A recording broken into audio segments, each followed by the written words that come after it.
ज्योति खंडलवाल। इस बीच रघु शर्मा क्या कुछ कह रहे, सुनिए उनको जरा।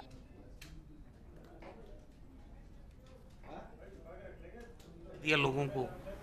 राहुल गांधी जी ने विधानसभा चुनाव के पहले कहा था कि हमारी सरकार बनेगी, जिन राज्यों में 10 दिन के अंदर अंदर हमारी सरकार कर्जा माफ करेगी।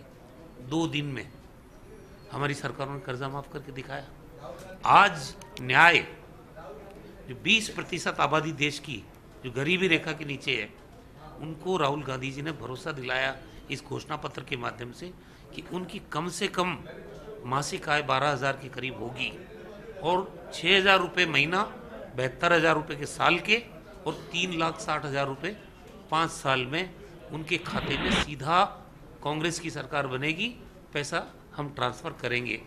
इतना बड़ा कदम, 5 करोड़ परिवार, देश के 25 करोड़ लोग, 20% आबादी, उनके जीवन में परिवर्तन लाने का जो संकल्प राहुल गांधी जी ने इस चुनाव घोषणा पत्र के माध्यम से प्रकट किया है, मैं समझता हूँ नरेगा के बाद वो भी एक बहुत बड़ा कदम था रोजगार की गारंटी देने का।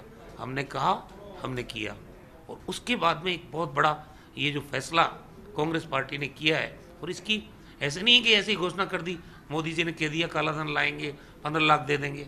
6 महीने से रिसर्च किया गया इस पर कि हम कैसे इसको इम्प्लीमेंट करेंगे सत्ता में आने के बाद।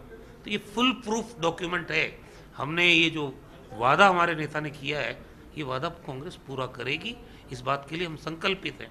और सबसे बड़ी बात है कि हमारे इस चुनावी घोषणा पत्र के अंदर गरीब का ख्याल रखा गया है, गरीबी दूर करने का ख्याल रखा गया है, बेरोजगारी का ध्यान रखा गया है, और किसान का ध्यान रखा गया है, और गरीब आदमी का। तो आप बताइए, किसान अगर मान लो डिफॉल्टर होता है, उस पर कोई आपराधिक मुकदमा नहीं लगेगा। किसान के लिए अलग से बजट की बात कर रहे हैं, शिक्षा का 6% बजट रहेगा। नौजवानों के बारे में राहुल गांधी की सोच इस घोषणा पत्र के माध्यम से सामने आ रही है। और किसानों का बजट अलग बनाने की बात करना, इस बड़े देश में जहाँ 80% लोग खेती के व्यवसाय से जुड़े हैं, उनके लिए ये कल्पना राहुल गांधी जी के मन में है, तो किसान के प्रति उनकी सोच सामने आती है। कर्जा माफ़ी की बात है, उनके लिए अलग बजट बनाने की बात है, किसान के लिए। और नौजवानों की बेरोजगारी दूर करने के लिए 3 साल तक कोई परमिशन की ज़रूरत नहीं है, उद्योग लगाओ, कामयाब हो जाओ।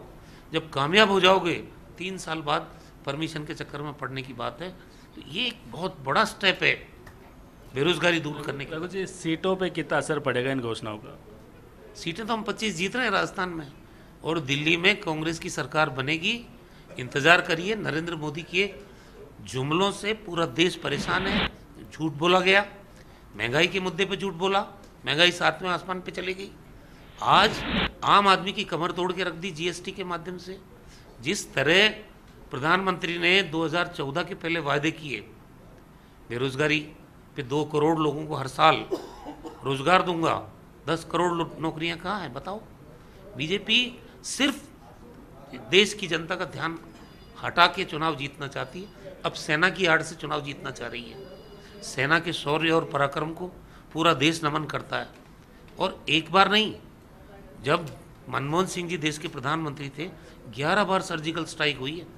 एक दिन प्रधानमंत्री रहते उन्होंने सर्जिकल स्ट्राइक की जिक्र तक नहीं किया।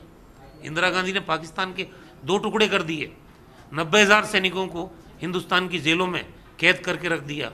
उनके जनरल नियाजी को, वो पाकिस्तान की फौज का कमांडर था, वो हिंदुस्तान की जेल में कैद हो गया। 2 टुकड़े करने के बाद 7वां बेड़ा हम पे दबाव बनाने के लिए अमेरिका ने बंगाल की खाड़ी तक आ गया। इंदिरा जी ने उफ तक नहीं की और 2 टुकड़े करके दिखाए। लेकिन जब चुनाव में गई तो उन्होंने गरीबी हटाओ के नारे के साथ चुनाव मैदान में जाना तय किया। देश की सेनाओं की आड़ में राजनीति कांग्रेस ने कभी नहीं की है। इतने युद्ध झेले हैं, इतने युद्ध हमारी सेनाओं ने लड़े हैं।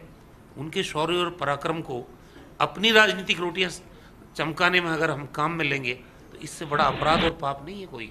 देखो जी, कैंपेन तो शुरू हो रहा है, लेकिन उम्मीदवार की घोषणा को लेकर चर्चा है कि कल जिस तरह से जो अंतिम सूची कांग्रेस ने जारी की, सादुलपुर की विधायक को जयपुर ग्रामीण से लड़ाया जा रहा है।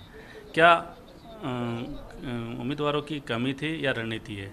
ये रणनीति है। मैंने पहले भी कहा आपको कि राज्यवर्धन सिंह जो जयपुर ग्रामीण से एमपी चुने गए थे पिछली बार तथाकथित मोदी वियोग के अंदर, जिनको आज धरातल की पता नहीं है, और उनकी घमंड की पराकाष्ठा देखो आप, इंसान को इंसान नहीं समझते, ये इतनी विनम्र है।